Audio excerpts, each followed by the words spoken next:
નમસ્કાર મિત્રો WhatsApp status જોવામાં ઘણા બધા લોકોને હમણાં પ્રોબ્લેમ આવી રહ્યો છે અને તમે જોઈ શકો છો વોટ્સએપ જે સીધી લીટીમાં હોવા જોઈએ તો એને બદલે આડા વોટ્સએપ સ્ટેટસ બતાવે છે આ પ્રમાણે હોવા જોઈએ તો આ પ્રમાણે નથી આવતા અને આડા સ્ટેટસ જે છે તે બતાવે છે અને એમાં ઘણા બધા લોકોને મતલબ કે મોસ્ટ ઓફલી લોકોને આ પ્રોબ્લેમ આવે છે અને કોને સ્ટેટસ ક્યારે મૂકેલું છે તો એ બધા સ્ક્રોલ કરીને એક સ્ટેટસને તપાસવું પડે ત્યાર પછી તમને એવું લાગે કે મારે જોવું છે તો તમે જોઈ શકો છો ડાયરેક્ટ જે પહેલાં લાઇનિંગમાં આવતા હતા તો એ પ્રમાણે લાઇનિંગમાં નથી આવતા એ ઘણા બધા પ્રોબ્લેમ છે ઘણા બધા લોકોને એ પ્રોબ્લેમ છે એ પ્રોબ્લેમ કેવી રીતે સોલ્યુશન કરવું એ કોઈ પણ નવી અપડેટ નથી પરંતુ તમે એક નાની એવડી મિસ્ટેક કરી હશે એના લીધે જ આ પ્રમાણના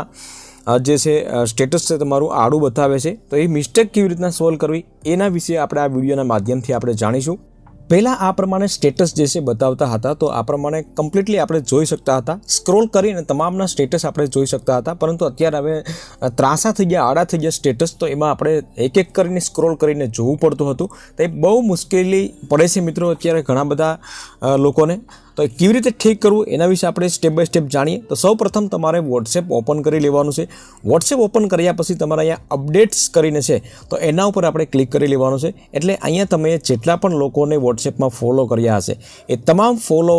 તમને બતાવશે અને તમામ જે ફોલો કર્યા છે તો એ તમામને તમારે હટાવી દેવાના છે બરાબર આ પ્રમાણે બતાવે છે તો તમામ ફોલોવર્સ જે છે એ તમારે નીચે બતાવશે જેટલા લોકોને તમે ફોલો કર્યા છે એ ફોલો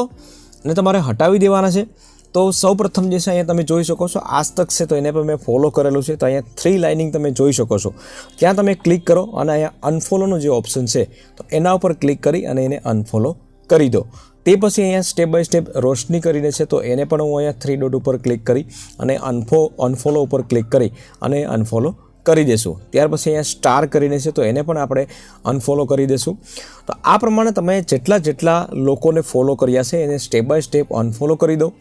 હું અહીંયા તમામને અનફોલો કરી દઉં છું અહીંયા આ જે છે રોયલ કરીને છે તો એને પણ અહીંયા અનફોલો કરી દઉં છું અનફોલો કર્યા પછી તમારે કોઈ પણ સેટિંગ્સ કરવાની જરૂરિયાત નથી કોઈ પણ અપડેટ વોટ્સએપ કરવાની જરૂર નથી અનફોલો તમામને કરી દેશો એટલે તમારા સામે જ અહીંયા જે સ્ટેટસ જે પહેલાંની પોઝિશન જે બતાવતી હતી સેમ એ જ પોઝિશન તમને અહીંયા બતાવશે મિત્રો તમે અહીંયા જોઈ શકો છો કોઈ સેટિંગ્સ કરવાની જરૂરિયાત નથી કોઈ અપડેટ નવી નથી પરંતુ તમે જે લોકોને ફોલો એક પણ તમે વ્યક્તિને ફોલો કર્યો હશે તો એ અનફોલો જ્યાં સુધી નહીં કરો ત્યાં સુધી તમારે આવી રીતના ત્રાસા બતાવશે એને અનફોલો કરી દેશો એટલે તાત્કાલિક આ પ્રમાણની જે પહેલાંની કન્ડિશન હતી સેમ એ જ પ્રમાણે તમને બતાવશે તો આ પ્રમાણે તમે વોટ્સએપ સ્ટેટસ છે તમારે પણ આ પ્રમાણે પ્રોબ્લેમ હોય તો આ પ્રમાણે ઠીક કરી શકો છો મિત્રો વિડીયો ગમ્યો હોય તો વિડીયોને લાઇક શેર અને ચેનલને સબસ્ક્રાઈબ જરૂરથી કરી લેજો